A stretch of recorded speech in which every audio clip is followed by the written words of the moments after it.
Rydw i wedi cael gwaith cartref Saesneg. Rhaid ysgrifennu erthygl. Erthygl ar be? Y problem fwyaf y mywyd pobl ifanc ydy... Teitl da? Mae llawer o broblemau gyda phobl ifanc. Dwi'n cytuno, ond mae problemau fy pawb. Dwi'n gwybod, ond beth gallai ddewis fel testun? Mae digon o broblemau yn yr ysgol. Problemau gwaith cartref, pynciau tygau, gwisg ysgol, rheolau top.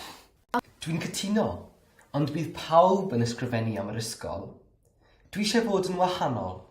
Beth am broblemau fel ffrindiau, bwlio neu'r teulu?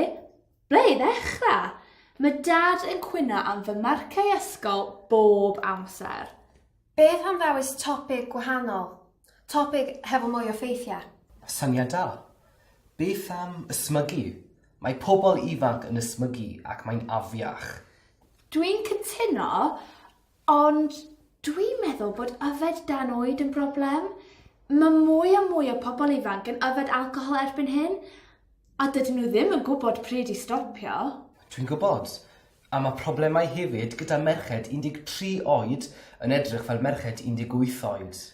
Reit, be mae bobl ifanc yn neud bob dydd? Gwaith cartref, mynd i'r ysgol.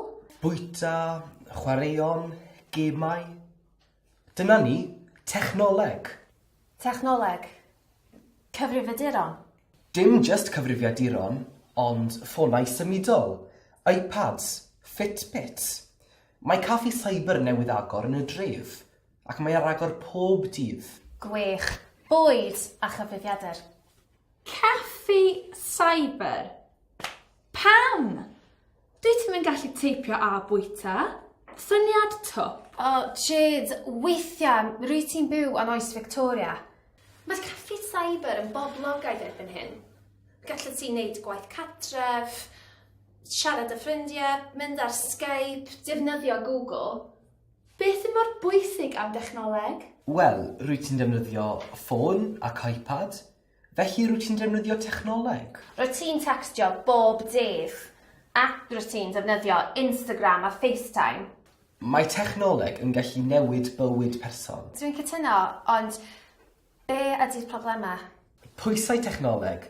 Rhaid cael iPhone, rhaid cael iPad. Rhaid cael y technoleg diweddaraf. Wel, dwi'n isio Fitbit. Ond mae pwysau i gael y technoleg iawn, ac mae technoleg yn newid bob mis. Cofio hefyd am y problemau efo cwyfannau cymdeithasol. Mae sawl stori di bod ar y newyddion fel bwlio. Hei Marc, bydd y testun yma'n wych.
Rydw i wedi cael gwaith cartref Saesneg. Rhaid ysgrifennu erthygl. Erthygl ar be? Y problem fwyaf y mywyd pobl ifanc ydy... Teitl da? Mae llawer o broblemau gyda phobl ifanc. Wy'n cytuno, ond mae problemau fe pawb. Dwi'n gwybod, ond beth gallai ddewis fel testun? Mae digon o broblemau yn yr ysgol. Problemau gwaith cartref, pynciau tygau, gwisg ysgol, rheolau top. Dwi'n cytuno, ond bydd pawb yn ysgrifennu am yr ysgol. Dwi eisiau fod yn wahanol. Beth am broblemau fel ffrindiau, bwlio neu'r teulu? Ble i ddechrau? Mae dad yn cwyno am fy marcau ysgol bob amser. Beth am ddewis topig gwahanol? Topig hefo mwy o ffeithiau? Syniad da. Beth am ysmygu? Mae pobl ifanc yn ysmygu ac mae'n afiach. Dwi'n cytuno, ond dwi'n meddwl bod yfed dan oed yn broblem. Mae mwy a mwy o pobl ifanc yn yfed alcohol erbyn hyn, a dydyn nhw ddim yn gwybod pryd i stopio. Dwi'n gwybod, a mae problemau hefyd gyda merched 13 oed yn edrych fel merched 18 oed. Reit, be mae bobl ifanc yn neud bob dydd? Gwaith cartref, mynd i'r ysgol. Bwyta, chwaraeon, gemau. Dyna ni, technoleg. Technoleg? Cyfrifiaduron? Dim just cyfrifiaduron, ond ffonau symudol, iPads, Fitbits. Mae caffi cyber newydd agor yn y dref, ac mae ar agor pob dydd. Gwych, bwyd a chyfrifiadur. Caffi cyber? Pam? Dwi ti'n mynd gallu teipio a bwyta? Syniad twp. O, Jade, weithiau, rwy ti'n byw yn oes Victoria. Mae caffi cyber yn boblogaidd erbyn hyn. Gallu ti'n neud gwaith cartref, siarad y ffrindiau, mynd ar Skype, defnyddio Google. Beth yn mor bwysig am dechnoleg? Wel, rwy ti'n defnyddio ffôn ac iPad, felly rwy ti'n defnyddio technoleg. Rwy ti'n textio bob dydd, ac rwy ti'n defnyddio Instagram a FaceTime. Mae technoleg yn gallu newid bywyd person. Dwi'n cytuno, ond be ydy'r problemau? Pwysau technoleg, rhaid cael iPhone, rhaid cael iPad, rhaid cael y technoleg diweddaraf. Wel, dwi'n isio Fitbit.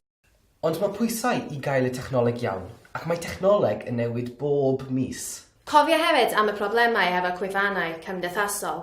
Mae sawl stori di bod ar y newyddion fel bwlio. Hei Marc, bydd y testun yma'n wych.